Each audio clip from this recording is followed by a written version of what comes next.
ನಿಮ್ಮ ಅನುಮತಿಯೊಂದಿಗೆ ಜನರ ಮಾಹಿತಿಗಾಗಿ ನಾವು ಲೈವ್ ಮಾಡ್ತಾ ಇದೀವಿ. ದಯಮಾಡಿ ಅದಕ್ಕೆ ಸಹಕರಿಸಿ. ಏನಂತ ಹೇಳಿ ಹಿಂಗೆ ಬಂದ್ಬಿಟ್ಟು ಲೈವ್ ಮಾಡ್ತೀನಿ ಅನ್ನೋ ಸರಿ ಅಲ್ಲ ಅದನ್ನೇ ನಾನು ಹೇಳ್ತೀನಿ. ನಾನು ನಿಮ್ಗೆ ನಿಮ್ಮ ಸಂಸ್ಥೆಯ ವಿಚಾರಗಳಿಗೆ ಇಲ್ಲ ಒಂದ್ ನಿಮಿಷ. ನಾನು ನಿಮ್ಮ ಸಂಸ್ಥೆ ವಿಚಾರಗಳು ನಿಮ್ಗೆ ಗೊತ್ತಿರುವಂತದ್ದೇ, ನಿಮ್ ಗಮನಕ್ಕೆ ಇರ್ಬೇಕಾದಂತ ವಿಚಾರಗಳ ಬಗ್ಗೆ ನಾವು ಲೈವ್ ಮಾಡ್ತಾ ಇರೋದು. ದಯಮಾಡಿ ಸಹಕರಿಸಿದ್ದಾರೆ. ಲೈವ್ ಮಾಡೋದಕ್ಕೆ ಯಾವ್ದು ಅನುಮತಿನೇ ಬೇಕಿಲ್ಲ, ಆದ್ರೆ ಅದೊಂದು ಸೌಜನ್ಯದಿಂದ ನಾನು ನಿಮ್ಮ ಅನುಮತಿ ಕೇಳ್ತಾ ಇದ್ದೀನಿ.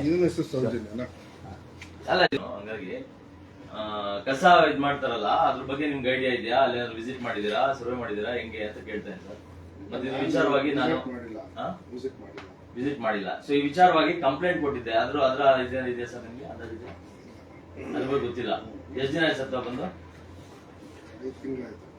5 ತಿಂಗಳಾಯ್ತು. ಸೊ ಈಗ ಮತ್ತೆ ಇದನ್ನೆಲ್ಲ ಯಾರು ಗಮನ ಹರಿಸ್ಬೇಕು? ನಾನು ರಘುನಂದನ್ ಸರ್, ನಾನು ಕಾರ್ಡ್ ಕೊಟ್ಟಿದ್ದೀನಿ. ನಾನು ರಾಜ್ಯ ಸಂಘಟನಾ ಕಾರ್ಯದರ್ಶಿ KRS ಪಕ್ಷದಿಂದ. ಜನರು ಬದುಕಕ್ಕಾಗದೆ ಸಾಯಕ್ಕಾಗದೆ ನರಳ್ತಾ ಇದ್ದಾರೆ. ಅದು ನಮ್ ಸಮಸ್ಯೆ. ಅಲ್ಲಿ ಸುತ್ತಮುತ್ತ ಜನರಿದಾರಲ್ಲ, ಡಂಪಿಂಗ್ ಯಾರ್ಡ್. ಇವಾಗ ನಿಮ್ದು ಮುಖ್ಯವಾಗಿ ಇಷ್ಟು ನೀವು ಸಣ್ಣ ಪುಟ್ಟ ನಾನು ಹೇಳ್ತೀನಿ ಕೇಳಿ. ತಗೊಳ್ಳಿ, ಇದ್ರದ್ದು ಇದೇನಾಗಿದೆ ನನಗೆ ರಿಪೋರ್ಟ್ ಕೊಡಿ ಸರ್. ಈಗ ಇದು ನಿಮ್ಗೆ ಉಲ್ಲೇಖ ಮಾಡಿದ್ದೀನಿ. ಅಲ್ಲ, ಇದು ನಿಮ್ಗೆ ಉಲ್ಲೇಖ ಇದೆ ನೋಡಿ. ಇದು ನಿಮ್ಗೆ ಸುಮಾರು ಉಲ್ಲೇಖ ಕೊಟ್ಟಿದ್ರಲ್ಲ, ನೋಡಿ ಇಲ್ಲಿ KSPCB ಸ್ವಂತ ಪತ್ರ. ಇದು ಸರ್ ಉತ್ತರ ಬೇಡ ಸರ್, ಜನ ಸಾಯ್ತಾ ಇದಾರೆ, ಕ್ರಮ ತಗೊಳ್ಳಿ ಅಂತ ಹೇಳ್ತಾ ಇದೀವಿ. 20 ಮಾಡಿ ಅಂತ ಹೇಳಿ ಉತ್ತರ ಕೊಡಿದ್ರೆ ಕೊಡಕ್ಕೆ ಟೈಮ್ ಬೇಕು ಅಂತ ಹೇಳಿದ್ದಾರೆ. ಅಲ್ಲ ಉತ್ತರ ಅಲ್ಲ, ಈಗ ಉತ್ತರ ಕೊಡಿ. ಈಗ ಆಲ್ರೆಡಿ ಕೊಟ್ಟಿರುವಂತಹ ಪತ್ರಕ್ಕೆ ಉತ್ತರ ಕೊಡಿ ಸರ್. ಅದೇ ಕೊಡ್ತೀವಿ, ಕೊಡಿ. ಈಗ ಎಲ್ಲಿ ತರಿಸಿ. ಈಗ ನೋಡಿ ಗೊತ್ತಿಲ್ಲ. ಅಲ್ಲ ಜನ ಸಾಯ್ತಿದ್ರಲ್ಲ, ನೀವು ಬದುಕಿದ್ರು ಇಲ್ವಾ? ಈ ತರ ಸಾವಿರಾರು ಜನ ಸಾಯ್ತಿದ್ರಲ್ಲ, ಅದಕ್ಕೆ ನಾಳೆ ನಿಮ್ಗೆ ಕೊಡ್ಲೇಬೇಕು, ನಾನು ಬದುಕಬೇಕಲ್ಲ. ಅಲ್ಲ ಈಗ ನೋಡಿ ಸರ್, ಇದು ವರ್ಷ ಇನ್ನೊಂದು ಇದರಲ್ಲಿ ಸಂಪೂರ್ಣವಾಗಿ ತುಂಬಾ ನಿಮ್ಮ ಇದಿದೆ, ಇನ್ನೊಂದು ನ್ಯೂನತೆಗಳು, ವೈಫಲ್ಯಗಳು ಇದನ್ನು ಕಾಣಿಸ್ತಾ ಇದೆ. ಸ್ವತಃ ನಿಮ್ ಸಂಸ್ಥೆದು. ಸೊ ಇದ್ರ ಬಗ್ಗೆ ಈಗ 1 ವರ್ಷದ ಹಿಂದೆ ಕೊಟ್ಟಿರುವಂತ ಪತ್ರಿಕೆ ನನಗೆ ಇದನ್ನ ಕೊಡಿ ಸರ್, ಉತ್ತರ ಕೊಡಿ. ಈಗ ತರಿಸಿ ಸರ್, ಅದೇನಾಗಿದೆ ತರಿಸಿ. ಈಗ ಕೊಡಕ್ ಬರಲ್ಲ, ಅದಕ್ಕೆ ಒಂದು ಫಾರ್ಮಾಟ್ ನಾನು ಸೆಂಡ್ ಮಾಡಿ ಕಳಿಸ್ತೀನಿ. ಅವ್ರ ಫೈಲ್ ತಗೊಂಡ್ ಬರ್ಬೇಕು, ನಾಳೆ ಬನ್ನಿ. ಅಲ್ಲ ಫೈಲ್ ಅಲ್ಲಿ ನೀವು ಮತ್ತೆ ಈಗ ನೀವು ನನಗೇನ್ ಗೊತ್ತಿದೆ ರೀ, ನನಗೇನ್ ಗೊತ್ತಾಗುತ್ತೆ ಹೇಳಿ. ಈಗ ನೀವು ಅದ್ರ ಮೇಲೆ ಕ್ರಮ ತಗೊಂಡಿದ್ರ ನೋಡಿವ್ರೆ, ಏನೊಂದು ಗೊತ್ತಿರಬೇಕಲ್ಲ. ಅಲ್ಲ ನೋಡಿ, ಅದು ತರಿಸಿ ಗೊತ್ತಾಗುತ್ತೆ ನಿಮ್ಗೆ. ಕೊಡಿ, ಇನ್ನೋಡ್ ಕೊಡಿ. ನಾನು ಕೊಡ್ತೀನಿ. ಈಗ ನೋಡಿ, ನಿಮ್ದೇನೆ ಪತ್ರ ಸಂಖ್ಯೆ ನಾವು ಲಗತ್ತಿದೀವಿ, ಅಲ್ಲಿ ಉಲ್ಲೇಖ ಮಾಡಿದ್ದೀವಿ. ಅದನ್ನ ನೀವು ಈಗ ತರಿಸಿ ದಯಮಾಡಿ ನಮ್ಮ ಮುಂದೆ. ಯಾಕೆ ಗೊತ್ತಾ, ಇದು ನೀವು 23ರಿಂದ ನಡೀತಾ ಇರುವಂತ ಒಂದು ಇದು, ಅಂದ್ರೆ ಪತ್ರ ಚಳವಳಿ 23 ಅದಕ್ಕೆ ಮುಂಚೆ 2015ರಿಂದ ನಿಮ್ ಸಂಸ್ಥೆ ಏನು ಕ್ರಮ ತಗೊಂಡಿಲ್ಲ ಸರ್. ಅಕ್ರಮ ಕಸ ಸುರಿತಾ ಇದಾರೆ, ಜನ ಬದುಕಾಗದೆ ಸಾಯ್ತಿದ್ದಾರೆ. ಇನ್ವರ್ಟ್ ಮಾಡಿ ನಿಮ್ಗೆ ಉತ್ತರ ಬರುತ್ತೆ. ನೀವ್ ಇಷ್ಟೊಂದು ಕಾಮಾಗಿ ಇನ್ವರ್ಟ್ ಮಾಡಿ ಉತ್ತರ ಬರುತ್ತೆ, ಪತ್ರದಲ್ಲಿ ಕೊಡ್ತೀವಿ. ಪತ್ರದಲ್ಲೇ ನಿಮ್ ನೋಡಿ, ಇಲ್ಲಿ ಯಾವಾಗಿಂದ ನೋಡಿ, ಇಲ್ಲಿ ಯಾವ ಕೊಟ್ಟರು ಪತ್ರಗಳು ನೀವೇ ನೋಡಿ. ಆ ಪತ್ರ ನೋಡಿ, ಉಲ್ಲೇಖ ಪತ್ರ ನೋಡಿ, ಇನ್ವರ್ಟ್ ಮಾಡಿ ತಗೊಳ್ಳಿ. ನೀವ್ ನೋಡಿದ್ರೆ 3ರಿಂದ 5 ಭೇಟಿ ಸಮಯ ಇದೆ, ಭೇಟಿ ಸಮಯದಲ್ಲೂ ನೀವು ಸಿಗಲ್ಲ ಅಷ್ಟೇ. ನೀವು ಉತ್ತರ ಕೊಡ್ತೀವಿ. ಅಲ್ಲ ಉತ್ತರ ಅಷ್ಟೇ ಅಲ್ಲ ಸರ್, ಉತ್ತರ ನೀವು ಸಿಗ್ಬೇಕಲ್ಲ. 3ರಿಂದ 5 ಯಾಕಿರಲ್ಲ ಅಂತ ನಾವು ಕೇಳ್ತಾ ಇರೋದು. ಇವತ್ತು ಕೇಳಿದ 3ರಿಂದ 5 ಬರ್ಬೋದಪ್ಪ ಅಂತ. ಇಲ್ಲ ಮೀಟಿಂಗ್ ಇದಾರೆ, ಮೀಟಿಂಗ್ ಹೋಗ್ಬಿಡ್ತಾರೆ ಅಂತಂದ್ರು. ನಮ್ಗೆ ಒಂದ್ ಸಮಯ ಬೇಕಲ್ಲ, ಯಾವಾಗ ಬರ್ಬೇಕು, ಯಾವಾಗ ನಿಮ್ಗೆ ಭೇಟಿ ಮಾಡ್ಬೇಕು ಅಂತ. ಕೊಡಿ, ಕೊಡ್ತೀವಿ ಅಷ್ಟೇ. ನೀವೇನು ಇದ್ರ ಬಗ್ಗೆ ಯಾವ್ದೇ ಕಾಳಜಿತ್ವಾದ ಉತ್ತರ ಇನ್ನೊಂದು ಮತ್ತೊಂದೇನು ಕೊಡಲ್ಲ. ಫೈಲ್ ನೋಡಿ ತರಿಸಿ ಸರ್.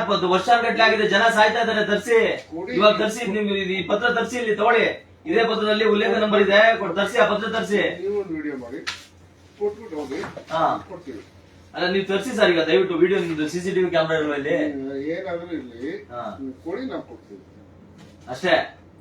ಕೊಡ್ತೀವಿ. ಇನ್ನ ನೀವೇನು ಕ್ರಮ ತಗೊಳ್ಳೋದು ಇನ್ನೇನು ಯಾವ್ದು ಫೈಲ್ ಮೇಲೆ ಮಾಡ್ತೀವಿ. ಫೈಲ್ ಮೇಲೆ ಮಾಡಿಲ್ವಲ್ಲ, ಅದನ್ನೇ ಕೇಳ್ತಾ ಇದ್ದಲ್ಲ ನಾವು. ತಿಳ್ಕೊಳ್ತೀನಿ. ಅಲ್ಲ ಇಷ್ಟು ದಿನ ಆಗಿದೆ, ನೀವೆಲ್ಲೂ ಯಾವ್ದು ಡಂಪಿಂಗ್ ಯಾರ್ಡ್ ಗಳಿಗೆ ವಿಸಿಟ್ ಮಾಡಿಲ್ವ ಸರ್ ತಾವು? ಅದು ನನ್ ಕೆಲಸ, ನೀವು ನೋಡಿ. ನಿಮ್ಗೆ ಏನ್ ಬೇಕು ಉತ್ತರ. ಅಲ್ಲ ಜನ ಸಾಯ್ತದಲ್ಲ, ಪರಿಸರ ತುಂಬಾ ಹಾಳಾಗಿ ನಿಕೃಷ್ಟ ಇದು ತಲುಪಿದೆಯಲ್ಲ, ನೀವು ವಿಸಿಟ್ ಮಾಡಿಲ್ವಾ? ನಿಮ್ ಗಮನಕ್ಕೆ ಬಂದಿಲ್ವಾ ಅಂತ ಕೇಳ್ತಾ ಇದ್ದೀನಿ ನಾನು. ಏನ್ ಉತ್ತರ ಬೇಕೋ ಅದು ಕೊಡ್ತೀವಿ, ರೈಟಿಂಗ್ ಅಲ್ಲಿ ಕೊಡಿ. ಮೌಖಿಕವಾಗಿ ಏನು ಮಾತಾಡಲ್ಲ ನೀವು? ರೈಟಿಂಗು ಕೊಡ್ತೀನಿ, ಬಟ್ ಇದ್ರ ಬಗ್ಗೆ ನಿಮ್ ಗಮನಕ್ಕೆ ಇದೆಯಾ ಇಲ್ವಾ ಅಂತ ಕೇಳ್ತಾ ಇರೋದು ನಾನು. ಜನಗಳು ಗೊತ್ತಾಗಬೇಕಲ್ಲ. ಇಲ್ಲ ನೋಡಿ ಸ್ನೇಹಿತರೆ, ಇದು ನೋಡಿ, ಈ ನಮ್ಮ ಅಧಿಕಾರಿ ವರ್ಗ ಬನ್ನಿ. ಆಯ್ತು ಅಷ್ಟೇ, ಹೋಗಿದ್ದ ಹೊರಗಡೆ ಹೋಗಿ ಮಾತಾಡ್ತೀವಿ ಸರ್. ಈ ವ್ಯವಸ್ಥೆ ಎಷ್ಟು ಜಡ್ಡು ಬಿದ್ದುಬಿಟ್ಟಿದೆ. ಯಾವ ರೀತಿಯ ಎಮ್ಮೆ ಚರ್ಮದಲ್ಲಿ ಅಂದ್ರೆ ಅದರದೊಂದು ಇದನ್ನ ಎತ್ಕೊಂಡು ಕೆಲಸ ಮಾಡ್ತಾರೆ ಇಲ್ಲಿ ಅಧಿಕಾರಿಗಳು ಅಂತಂದ್ರೆ ಪತ್ರ ವ್ಯವಹಾರ ಮಾಡ್ಕೊಳ್ಳಿ, ಪತ್ರದಲ್ಲಿ ಕೊಡಿ. ಆದ್ರೆ ನಾವೇನು ಕ್ರಮ ತಗೊಳ್ಳಿ. 2023 ಸುಮಾರು 2015ರಿಂದ ಇದು ಹೋರಾಟ, ಈ ತರದ್ದು ಡಂಪ್ ಯಾರ್ಡ್ಗಳ ವಿರುದ್ಧ ಹೋರಾಟಗಳು ನಡೀತಾ ಇದೆ. ಈ ತರ ಕಂಪ್ಲೇಂಟ್ ಕೊಡಲಾಗಿದೆ. ಅದಕ್ಕೆ ಅಂತ ನೇಮಿಸಲ್ಪಟ್ಟಂತ ಅಧಿಕಾರಿಗಳು ಅದಕ್ಕೆ ಅಂತಾನೆ ಒಂದು ಸಂಸ್ಥೆನೆ ಹುಟ್ಟಾಕಿ ಕೋಟ್ಯಾಂತರ ರೂಪಾಯಿ ನೋಡಿ, ಈ ಕಚೇರಿಗಳು ನೋಡಿ, ಇಲ್ಲಿ ಜನರು ನೋಡಿ, ಇಲ್ಲಿ ನೋಡಿ ಎಲ್ಲ ಫುಲ್ ಕಂಪ್ಲೀಟ್ ಉಡ್ಡನೆ ಮಾಡೋದು ಇದೆಲ್ಲ. ಇಂಟೀರಿಯರ್ ನೋಡಿ, ಇಲ್ಲಿ ಇಷ್ಟೆಲ್ಲ ಲಕ್ಷಾಂತರ ಕೋಟ್ಯಾಂತರ ರೂಪಾಯಿ ಹಣವನ್ನ ಈ ವೆಚ್ಚ ಇದ್ರ ಮೇಲೆ ನಮ್ಮ ಪರಿಸರ ಕಾಪಾಡೋಕೆ ಜನರು ನಾವು ಇದಾಗಬೇಕು. ನೋಡಿ ಮೇಡಮ್, ಇದಕ್ಕೊಂದು ಓಸಿ ಕೊಡಿ, ಕೆಳಗಡೆ ಮಾತಾಡ್ತೀವಿ.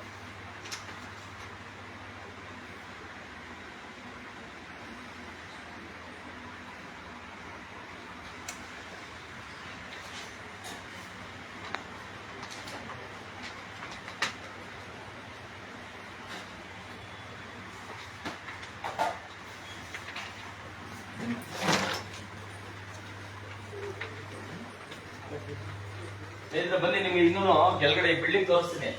ಈ ಬಿಲ್ಡಿಂಗ್ ಎಷ್ಟು ದೊಡ್ಡದಿದೆ, ಇಲ್ಲಿ ಎಷ್ಟು ನೂರಾರು ಜನ ಎಷ್ಟು ಜನ ಕೆಲಸ ಮಾಡ್ಬೋದು, ಮತ್ತೆ ಏನ್ ಕೆಲಸ ಮಾಡ್ತಾ ಇದಾರೆ ಅನ್ನೋದೇ ನಮ್ಗೆ ಈಗ ಒಂದ್ ರೀತಿ ನಿಘಂಟಾಗಿರೋದು, ಒಂದ್ ರೀತಿ ಪ್ರಶ್ನಾರ್ಥಕ ಆಗಿರೋದು.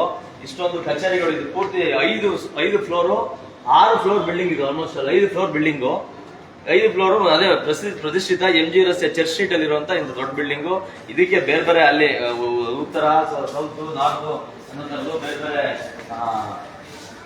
ಕಚೇರಿಗಳಿದೆ. ಬನ್ನಿ ಕೆಳಗಡೆ ಮಾತಾಡೋಣ.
ಮಾಡುತ್ತೆ ಇಲ್ಲೇ ಮಾಡೋಣ. ಸ್ನೇಹಿತರೆ ನಮಸ್ಕಾರ. ಇಲ್ಲಿ ಹೆಂಗಾಗ್ಬಿಟ್ರೆ ಇಡೀ ಈ ಸರ್ಕಾರ, ಈ ಆಡಳಿತ ಯಂತ್ರ ಅಂದ್ರೆ ಪ್ರಜಾತಂತ್ರ ವ್ಯವಸ್ಥೆಯಲ್ಲಿ ನಿಜವಾಗ್ಲೂ ಸಂಪೂರ್ಣವಾಗಿ ಹಾಳಾಗೋಗ್ಬಿಟ್ಟಿದ್ದಾರೆ. ನಿಜವಾಗ್ಲೂ ಹೇಳ್ತೀನಿ, ಒಬ್ಬ ಪ್ರತಿನಿಧಿಯನ್ನ ಅಂದ್ರೆ ಜನಪ್ರತಿನಿಧಿಯನ್ನ ಮೀರಿಸುವಂತ ಅಧಿಕಾರಿಗಳು, ಇವ್ರನ್ನ ಮೀರಿಸುವಂತ ಜನಪ್ರತಿನಿಧಿಗಳು, ಇವರಿಬ್ರು ಹೊಂದಾಣಿಕೆಯಲ್ಲಿ ಹಾಳಾಗೋಗ್ಬಿಟ್ಟಿದೆ ನಿಜವಾಗ್ಲೂ ಈ ರಾಜ್ಯ, ಈ ನಾಡು ಅಂತ ಹೇಳ್ತೀನಿ ಸೀರಿಯಸ್ ಆಗಿ. ನಾವು ಸುಮ್ಮನೆ ಇದು BSWML ಅಂದ್ರೆ ಈಗ ಬೆಳ್ಳಹಳ್ಳಿ ಮತ್ತೆ ಮಿಟ್ಗೇನಹಳ್ಳಿ ಇಲ್ಲಿ ಡಂಪಿಂಗ್ ಯಾರ್ಡ್ ಒಂದಿದೆ. ಡಂಪಿಂಗ್ ಯಾರ್ಡ್ ಅಂದ್ರೆ ಸಂಪೂರ್ಣವಾಗಿ ನಿಯಮ ಬಾಹಿರವಾಗಿ ಸುಮಾರು 10-15 ವರ್ಷಗಳಿಂದ ಅಲ್ಲಿ ಕಸವನ್ನ ಹಾಕೊಂಡು ಬರಲಾಗ್ತಾ ಇದೆ. ಸೊ ಕಸ ಹಾಕೊಂಡು ಬರ್ತಾ ಇದ್ದಾರೆ ಸರಿ, ಆದ್ರೆ ನಿಜವಾಗ್ಲೂ ಕಸ ಏನ್ ಮಾಡ್ಬೇಕು, ಅದ್ರಲ್ಲಿ ಬರುವಂತ ಲೀಚೆಟ್ ಏನ್ ಮಾಡ್ಬೇಕು, ಬಯೋ ಗ್ಯಾಸ್ ಇರ್ಬೋದು ಅಥವಾ ಅದನ್ನ ಬಯೋ ಗ್ಯಾಸ್ ಆಗಿ ಮಾಡೋದರದ್ದು, ಇನ್ನೊಂದು ಅದು ಜೈವಿಕ ಗೊಬ್ಬರವನ್ನಾಗಿ ಮಾಡೋದರದ್ದು, ಏನೇನ್ ಮಾಡ್ಬೇಕು ಯಾವುದನ್ನು ಮಾಡ್ತಾ ಇಲ್ಲ. ಸಂಪೂರ್ಣವಾಗಿ ಮಿಕ್ಸ್ಡ್ ವೇಸ್ಟ್ ನ ಅಂದ್ರೆ ವಿಂಗಡಿಸಿ ಹಾಕ್ಬೇಕು, ಏನೆಲ್ಲ ನಿಯಮಗಳಿದೆ.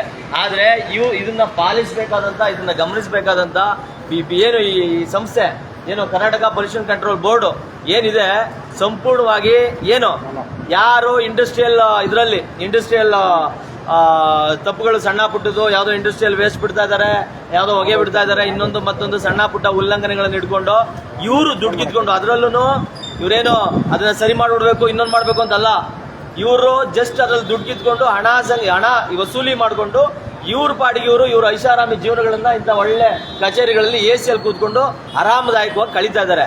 ಆದ್ರೆ ಅಲ್ಲಿ ಆ ಕೆರೆ ಆಲ್ರೆಡಿ ಕಣ್ಣೂರು ಕೆರೆ ನಾಶವಾಗಿ ಹೋಗ್ಬಿಟ್ಟಿದೆ.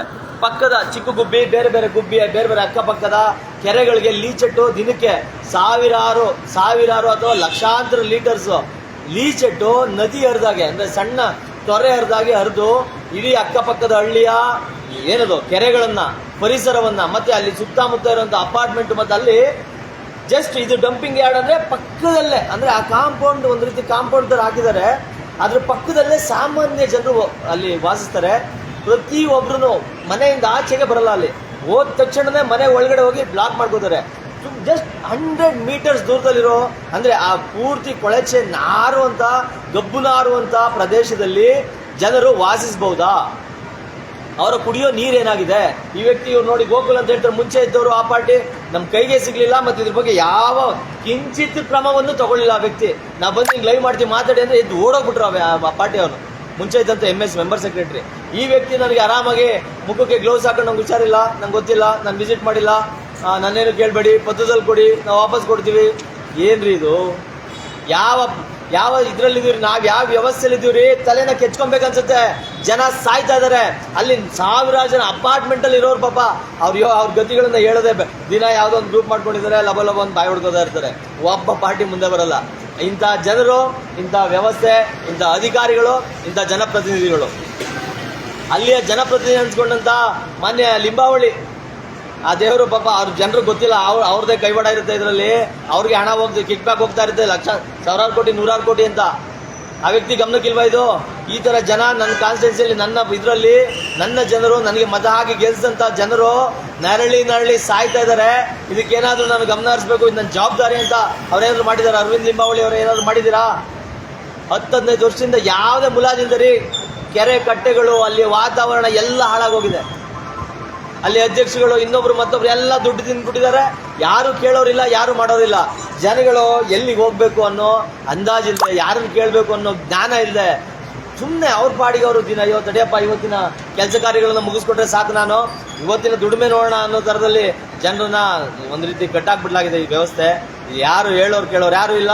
ಇಂಥವ್ರಿಗೆ ಒಂದಿಷ್ಟು ಸೂಕ್ಷ್ಮತೆ, ಕಾಳಜಿ, ಅದನ್ನ ಮಾಡಬೇಕು ಅನ್ನೋ ಒಂದಿಷ್ಟು ಪರಿಜ್ಞಾನವೂ ಇಲ್ಲದೆ ಆರಾಮಾಗಿ ನಮ್ಮನ್ನ ಯಾರು ಕೇಳ್ತಾರೆ ಅನ್ನೋ ಒಂದು ದಾಟಿಯಲ್ಲಿ, ದೌಲತ್ತಲ್ಲಿ ಇವರು ಇದನ್ನ ಈ ಜನಪ್ರತಿನಿಧಿಗಳಿರ್ಬೋದು, ಅಧಿಕಾರಿಗಳಿರ್ಬೋದು ರಾಜ್ಯಭಾರ ಮಾಡ್ತಿದ್ದಾರೆ ಹೊರತು ಈ ಯಾರಿಗೂ ಜನರ ಕಾಳಜಿ ಇಲ್ಲ.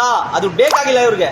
5 ತಿಂಗಳಾಗಿದೆ ಇಂಥ ಡಂಪ್ ಯಾರ್ಡ್ಗಳು ಒಂದು ಬೆಂಗಳೂರಲ್ಲೇ 3-4 ಕಡೆ ಇದಾವೆ. ಅಲ್ಲಿ ಏನಾಗ್ತಾ ಇದೆ, ಯಾವ ರೀತಿ ಆಗ್ತಾ ಇದಾರೆ, ಕಸನ ಹೆಂಗ್ ನಡೀತಾ ಇದೆ ಅನ್ನೋದನ್ನ ಇವ್ರು ಇಷ್ಟೊತ್ತಿಗೆ ಹೋಗಿ ವಿಸಿಟ್ ಮಾಡ್ಬೇಕಿತ್ತಲ್ವಾ, ಸರ್ವೆ ಮಾಡ್ಬೇಕಿತ್ತಲ್ವಾ? ಇಡೀ ಈ ಸಂಸ್ಥೆನೇ ಸರ್ವೆ ಮಾಡಿಲ್ಲ ಇವ್ರೆ. ಈ ಸಂಸ್ಥೆನೇ ಸರ್ವೆ ಮಾಡಿಲ್ಲ. ಲೋಕಾಯುಕ್ತ ವರದಿ ಕೊಟ್ಟಿದೆ ಕ್ಲೋಸ್ ಮಾಡಿಸಿ ಅಂತ. ಇವರೇ ಹಾಕಿದ್ದಾರೆ, ನಾವು ಕ್ರಿಮಿನಲ್ ಕೇಸ್ ಹಾಕ್ತೀವಿ, ಕ್ಲೋಸ್ ಮಾಡಿಸ್ತೀವಿ ಅಂತ.